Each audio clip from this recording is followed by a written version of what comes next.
उत्तराखंड में rescue operation में मौसम आज भी अड़ंगा लगा सकता है। राज्य के कई हिस्सों में आज भी बारिश के आसार हैं। बद्रीनाथ में अब भी हजारों लोग फंसे हुए हैं। राहत और बचाव अभियान के बीच केदारनाथ में बाकी शवों के अंतिम संस्कार की कोशिश होगी। कल मौसम खराब था, सिर्फ 18 शवों का अंतिम संस्कार हो पाया था। इलाहाबाद के गंगा नदी में 6 शव मिले हैं। इनमें से 3 शव पुरुषों के हैं जबकि 3 महिलाओं के हैं। आशंका जताई जा रही है कि ये सभी शव उत्तरकाशी से बहकर आए हैं। उत्तराखंड में राहत अभियान का श्रेय लेने की राजनीति तेज हो गई है। कल देहरादून में 2 सांसद भिड़े तो बिहार में बीजेपी ने नीतीश सरकार पर राहत के नाम पर आंखें मूंद लेने का आरोप लगाया है। कुदरत के कहर और आतंकियों के डर से बेफिक्र अमरनाथ यात्रा आज शुरू हो गई।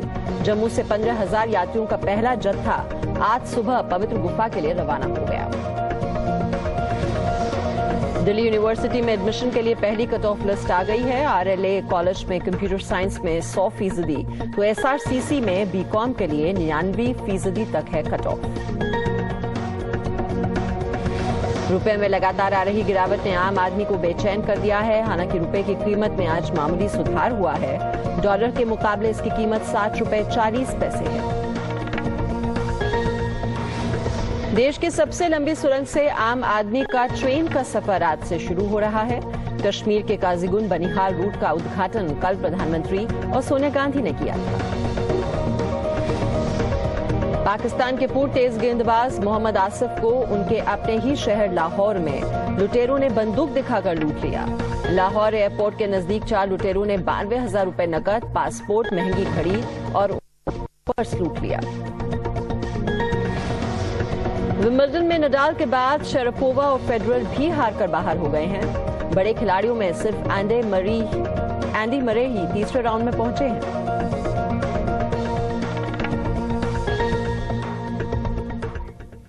नमस्कार, स्वागत है आपका जी मीडिया में। मैं हूं मीमांसा मलिक। उत्तराखंड में तबाही के बादल अभी छटे नहीं हैं। अभी भी वहां हजारों की तादाद में लोग जहां तहां फंसे हैं। इनमें ज्यादातर लोग बद्रीनाथ और हर्षिल में फंसे हैं। खराब मौसम की वजह से बचाव कार्य में दिक्कतें आ रही हैं। आज भी मौसम खराब रहने का अंदेशा है और जबरदस्त बारिश हो सकती है। मंगलवार को केदारनाथ में कुछ लोगों का दाह संस्कार किया गया। कुछ लोगों का दाह संस्कार आज करने की तैयारी है। लेकिन इस सब के बीच बाबा भोले को लेकर लोगों की आस्था में कोई कमी नहीं आई है। यही वजह है कि बाबा अमरनाथ के भक्तों का पहला जत्था आज जम्मू से अमरनाथ के लिए रवाना हो गया। यात्रा को लेकर भक्तों में भारी उत्साह देखने को मिला। इस मौके पर नाच गाना, भजन कीर्तन सब चल रहा था। मौसम ठीक रहा तो पहला जत्था कल यानी 28 जून को बाबा बर्फानी के दर्शन कर लेगा।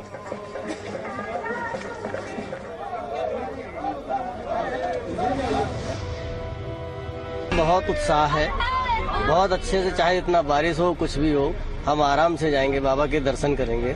और उत्तराखंड में जो हुआ है, त्रासदी हुई है, उसके लिए हम बाबा से अपील करेंगे कि हे बाबा, जो उत्तराखंड में इंजरीज हुई हैं उनको शांति प्रदान करें, जो रह गए उनको कायदे से घर भेजवाएं। जोश तो लोगों में बहुत है। इतने लोग, लगभग 10-15 हजार लोग तो कल से आ गए हैं, उससे पहले से आ गए हैं। मुझे बहुत खुशी हो रही है कि मैं बाबा के दर्शनों के लिए जा रही हूँ। ये बाबा की ही कृपा है।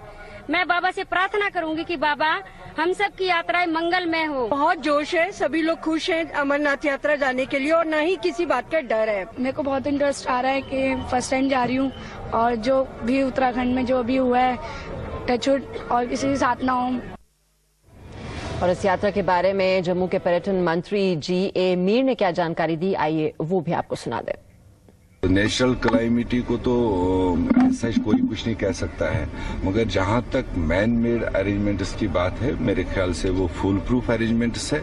और उसमें हमारे रियासत का जो बना हुआ श्राइन बोर्ड है, जिसको बजाय खुद गवर्नर साहब हेड करते हैं और वो इतनी मेहनत करते हैं इस यात्रा को बेहतर बनाने के लिए। पिछले 3 महीने से अरेंजमेंट्स का मतलब वो साम ले रहे हैं और खुद जाते हैं। जो एक तरीका है मतलब लोगों के नंबर्स को लेकर के, रूट को लेकर, शेल्टर्स को लेकर, खाने पीने और मेडिकल फैसिलिटीज को लेकर, मेरे ख्याल से उसमें कोई कमी नहीं है, बल्कि पहले वाले सालों से बेहतर इंतजाम इस साल होंगे।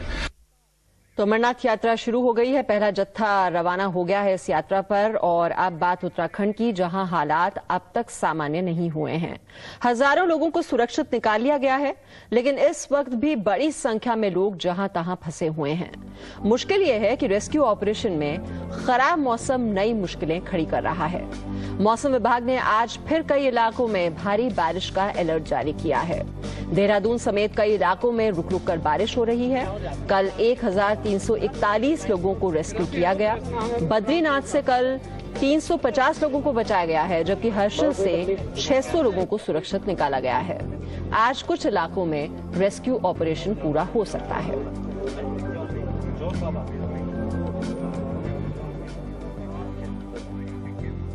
और मौसम विभाग के डायरेक्टर आनंद शर्मा के मुताबिक उत्तरकाशी, चमोली, रुद्रप्रयाग, पिथौरागढ़ में हल्की बारिश हो सकती है। आनंद शर्मा के मुताबिक 29 जून के बाद बारिश में कमी आएगी। उत्तरकाशी, चमोली और रुद्रप्रयाग, पिथौरागढ़ में इनमें हम हल्की सी मध्यम रख रहे हैं, मध्यम वर्षा मान के चले तो, पर वो भी ज्यादा नहीं है, लोअर मध्यम वाली साइड है, यानी कि कहीं 5 से 15 मिलीमीटर के बीच में, ज्यादा नहीं रख रहे हैं। वो अलग बात है, कहीं आफ्टरनून जो ठंडा शावर हो जाता है वो अलग बात है, पर नॉर्मली हम देखें तो 5 से 15 मिलीमीटर रख रहे हैं। और बाकी जगहों की बात करें तो जो साउथ उत्तराखंड में अभी आज और कल में थोड़ा सा इम्पैक्ट दिख रहा है, क्योंकि एक सर्कुलेशन बना हुआ है मध्य प्रदेश में, वो भी शायद ईस्टवर्ड मूव कर रहा है, तो वहां हम नीचे रख देंगे कहीं 15 से 30 मिलीमीटर के बीच में अपने देहरादून, टेहरी और ये वाले गढ़वाल रीजन के अंदर, नीचे वाले रीजन में। बात करें कुमाऊं रीजन की बात करें, आजकल में तो आपके कहते हैं उसमें 20 से 40 मिलीमीटर रख सकते हैं आपकी, खासकर ये जो हुई नैनीताल, बागेश्वर, पिथौरागढ़, चंपावत रीजन है। तो और उसके बाद में बात करें 29 की बात, तो और वर्षा में कमी आ जाती है, फिर तो हम हल्की से मध्यम रखेंगे ज्यादातर जगहों पर, तो और 2-3 तारीख तक ऐसी स्थिति रहनी चाहिए। और वहीं एयरफोर्स की तरफ से कहा गया है कि कल 1341 लोगों को उत्तराखंड के अलग अलग इलाकों से बचाया गया है और आज भी बचाव का काम जोरों पर चल रहा है। कार्रवाई हुई थी आईएएफ की, उसमें 1340 तकरीबन लोगों को निकाला गया, जबकि मौसम आपको मालूम था काफी खराब था एंड बहुत ज्यादा मौका नहीं दिया मौसम ने, और करीब 40 टन रिलीफ लोड अलग अलग सेक्टर्स में डाले गए। आज की तारीख में सुबह सुबह हरसिल सेक्टर में ऑपरेशन स्टार्ट हो गए हैं। हरसिल में खाली 600 लोग बाकी हैं, कल हमने 600 करीब निकाले, 600-700 के बीच में कुछ फिगर था। और केदारनाथ एरिया में कुछ पुलिस पार्टीज का sustainment, rotation and ITBP, NDRF जिनको विड्रॉ किया जा रहा है वो काम चालू है। ऑल्सो हमारा जो क्रैश हुआ था जिसके बॉडीज निकाले विंच अप किए जा रहे हैं, वो भी कार्रवाई जारी है। बद्रीनाथ के लिए हमारे 12 से 14 जहाज तैयार हैं, लेकिन मौसम थोड़ा खुल नहीं रहा, वहां जैसे ही खुलेगा कार्रवाई शुरू हो जाएगी।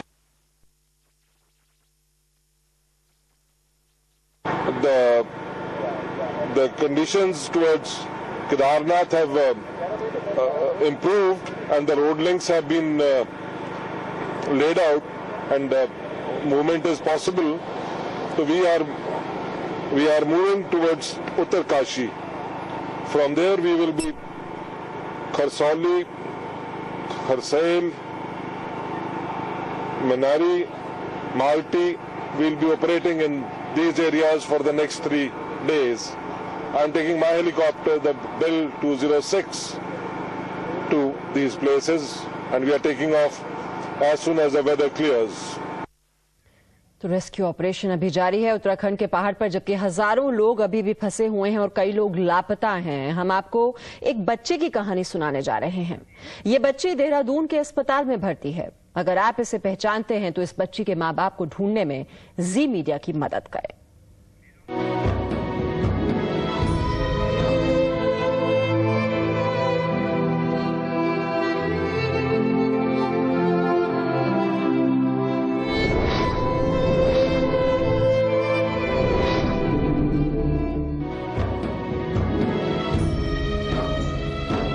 ये गुड़िया है, नाम पता मालूम नहीं, माता पिता कौन है ये भी पता नहीं। अपनों से बिछड़े इस मासूम को अपनों से मिलना है, घर जाना है, लेकिन कैसे, जवाब किसी के पास नहीं। अब सुनिए इस गुड़िया की दास्तान। जब पहाड़ की आफत से बचकर लोग भाग रहे थे तब ये बच्ची गौरीकुंड में मिली। साथ में कोई नहीं था। घायल बच्ची को अकेली देख लोगों ने इसे अस्पताल में पहुंचा दिया। ये ऋषिकेश से मिली है और ऋषिकेश में जब रविवार को हमारी टीम जा रही थी आशा वालों की मदद के लिए, तो हमारी टीम को फोन आया हमारे कोऑर्डिनेटर सर को, ममता वोरा मैम का। तो उन्होंने बताया कि एक बच्ची है जो आपदा से मिली है। तो फिर उसके बाद हमने इसे वहाँ के सरकारी हॉस्पिटल में भर्ती कराया। जाहिर है बड़ी मन्नतों के साथ कोई माँ इस बच्ची को लेकर तीर्थ पर पहुंची होगी। बड़े अरमानों के साथ कोई पिता अपनी गुड़िया को लेकर भगवान की चौखट पर गया होगा। हमारे जो डिजास्टर वार्ड हमने बना रखा है इमरजेंसी में, तो यहाँ पे पट्टी है। ये बच्ची के जो दोनों पैर में फ्रैक्चर है और अब हमने इसको प्लास्टर वास्टर लगा दिया। हड्डी वाले डॉक्टर साहब ने देख लिया इसको, और इसको थोड़ा खून की कमी भी थी तो हमने इसको खून चढ़वाया है और खून इसमें चल रहा है। बच्ची इतनी छोटी है कि अपना नाम तक नहीं बता पा रही। बहुत पूछने पर सिर्फ 2 शब्द बोलती है, माँ और बाबा। देश के लोगों के साथ जी मीडिया की भी दुआ है कि माँ और बाबा अपनी बच्ची तक पहुँच जाएं। इसीलिए हम आपको एक बार फिर बता देते हैं कि मासूम गुड़िया इस वक्त देहरादून के जिला अस्पताल में भर्ती है। अगर आप इसे पहचानते हैं तो हमारी मदद कीजिए। हमारा फोन नंबर नोट कर लीजिए और इस बच्ची के बारे में कोई भी जानकारी हो तो हम तक जरूर पहुंचाइए। नरेश तोमर, जी मीडिया, देहरादून। तो पिछले 5 दिन से देहरादून के जिला अस्पताल में ये बच्ची दाखिल है और इस इंतजार है अपनी मां और पिता का। और जानकारी के लिए इस वक्त हम सीधे रुख करेंगे। हमारे संवाददाता पवन नारा इस वक्त हमारे साथ हैं। पवन, हम लगातार इस बच्ची की तस्वीर दिखा रहे हैं कल शाम से ही। क्या अभी तक अस्पताल से संपर्क साधा है किसी ने? जी मीमांसा, हम आपको बताना चाहेंगे कल शाम को कुछ परिवार ज़रूर आए थे इस बच्ची को ढूंढते हुए। हालांकि ये उनकी बच्ची नहीं थी, किसी और माँ बाप की बच्ची है। लेकिन आज सुबह से कोई नहीं आया है और यहाँ पर अस्पताल प्रशासन और जो इसकी देखभाल करने वाले चाइल्ड हेल्पलाइन है, उन सभी को इंतज़ार है कि कोई इस बच्ची का आए, माता पिता, परिवार वाले। लेकिन फ़िलहाल अभी तक कोई नहीं आ पाया है और इस बच्ची को अपने माँ बाप का इंतज़ार अभी भी बरकरार है। जी, बच्ची काफी कमजोर थी जब इसे अस्पताल में दाखिल कराया गया। खून की कमी थी और दोनों पैरों में फ्रैक्चर भी है। अब इस बच्चे की हालत कैसी है? डॉक्टर्स क्या जानकारी दे रहे हैं?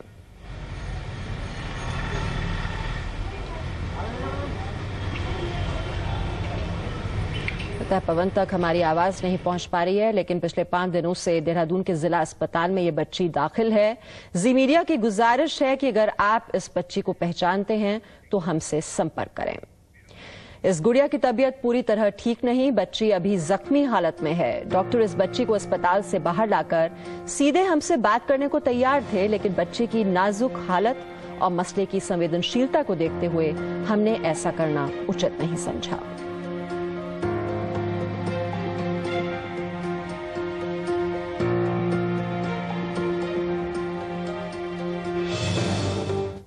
और आगे आपको दिखाएंगे डीयू में एडमिशन नहीं आता।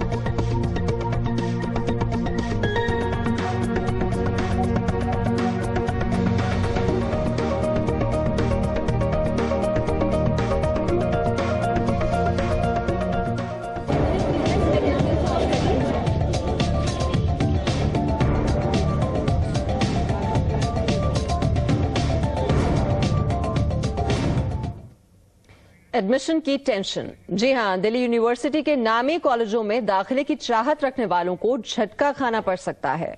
100% का फेर इस बार फिर सामने है। डीयू के रामलाल कॉलेज में कट ऑफ लिस्ट 100% और श्रीराम कॉलेज में कट ऑफ लिस्ट 99% तक पहुंच गई है।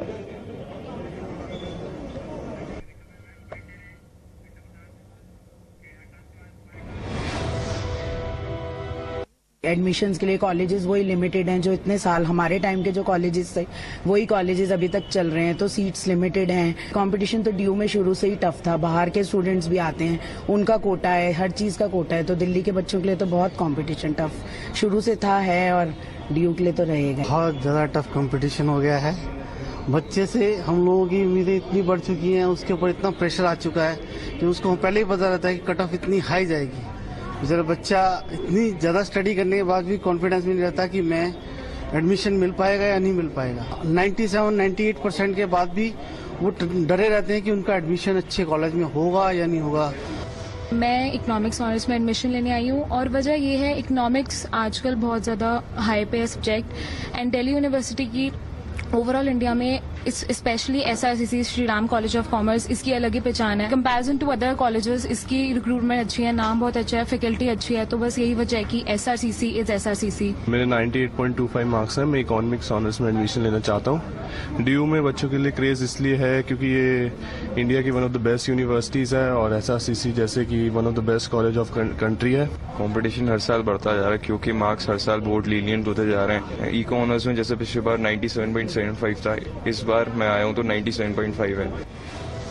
तो कट ऑफ इस बार बहुत ही हाई है और ये कितना डिमोरलाइजिंग होता है स्टूडेंट्स के लिए। और जानकारी के लिए इस वक्त हम सीधे रुक करेंगे Shri Ram college of commerce का, जहां से हमारे संवाददाता अश्विनी गुप्ता इस वक्त हमारे साथ जुड़े हुए हैं। अश्विनी, बहुत ही मायूस होंगे छात्र के इतने अच्छे अंक हासिल करने के बावजूद उन्हें एडमिशन नहीं मिल पा रहा है।